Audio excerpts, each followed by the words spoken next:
it's Johnyboy and we're back in the garden, and you're going to say, what's he doing now? Why is he setting fire to perfectly good tannalized timber? I'll tell you why I'm doing it. It's because I'm actually bored with tannalized timber, okay? When you paint it, all those different colours, those water-based colours, it all wears down.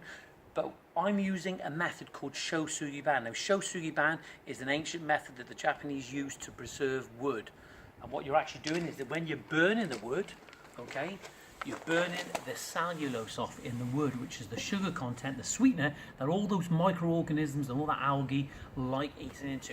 You know, when you get your decking is absolutely slippy and you walk onto it and you're like Bambi on ice, you know, it really is slippy. You're not going to have that when you're using this method. It absolutely works, it's foolproof and it works, okay?